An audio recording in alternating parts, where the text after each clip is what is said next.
Hi friends, எல்லாருக்கும் வணக்கம். Tips லவ்னியா சேனலுக்கு உங்களை அன்போடு வரவேற்கிறோம். இன்றைக்கி நம்ம சேனலில் ஒரு சூப்பரான ரெசிபி செஞ்சு காமிச்சிருக்கோம். தண்டு கீரை பொரியல் சிம்பிளாக டேஸ்ட்டாக செஞ்சு காமிச்சிருக்கோம். வாங்க வீடியோக்குள்ளே போகலாம்.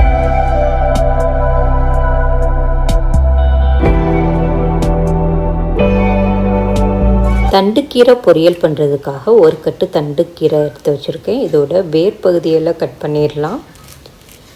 பொதுவாகவே கீரையில் பார்த்திங்கன்னா கால்சியம், இரும்பு சத்து எல்லாமே எல்லா கீரையிலையுமே இருக்குது. இந்த கீரையோட ஸ்பெஷாலிட்டி என்னன்னு பார்த்தீங்கன்னா, இந்த கீரை நல்ல குளிர்ச்சியான கீரை. ஆஸ்துமா, சளி பிரச்சனை, இந்த மாதிரி ப்ராப்ளம், சைனஸ் பிரச்சனை இருக்கிறவங்களாம் இந்த கீரையை அவாய்ட் பண்ணுறது நல்லது. குழந்தை பாக்கியம் இல்லாதவங்க இந்த கீரையை அடிக்கடி சாப்பிட்டுட்டு வரும்போது கர்ப்பப்பையில் இருக்கக்கூடிய நச்சுக்கள் எல்லாம் வெளியேறி சீக்கிரமே குழந்தை பாக்கியம் கிடைக்கும்.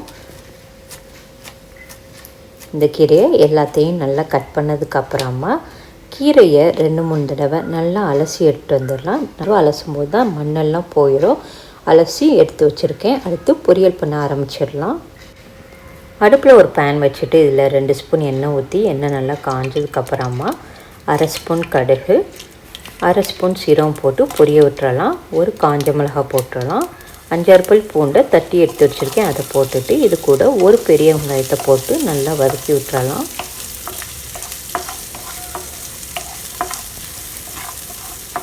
வெங்காயம் இந்த அளவுக்கு வதங்கினதுக்கு அப்புறமா இதில் நம்ம அலசி வச்சுருக்கிற தண்டு கீரையை போட்டுடலாம்.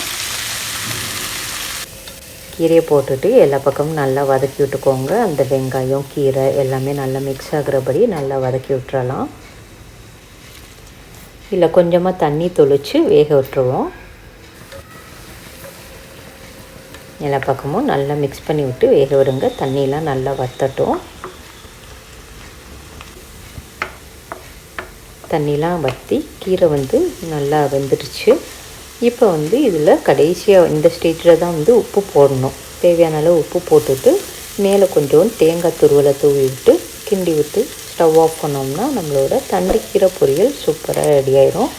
உப்பு மொதவே போடக்கூடாது. மொதவே போடுறப்ப நிறையா இருக்க மாதிரி தெரியும். நல்லா வதங்கினதுக்கப்புறம் போட்டால் தான் கரெக்டான அளவில் கரெக்டாக கிடைக்கும். கீரையில் உப்பு கக்காமல் கரெக்டான கன்சிஸ்டன்சியில் வரும். தண்டு கீரை சாம்பார் சாதத்தோடு வச்சு சாப்பிட்றப்ப ரொம்ப ரொம்ப சூப்பராக இருக்கும்.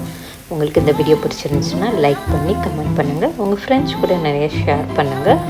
இன்னும் நம்ம சேனலை சப்ஸ்கிரைப் பண்ணாமல் பார்த்துட்டு இருந்தீங்கன்னா சப்ஸ்கிரைப் பண்ணி கூடவே பெல் ஐக்கனை கிளிக் பண்ணிக்கோங்க. அப்போ தான் நாங்கள் போடுற வீடியோஸ் உங்களுக்கு உடனே நோட்டிஃபிகேஷனில் சேரும். நன்றி, வணக்கம்.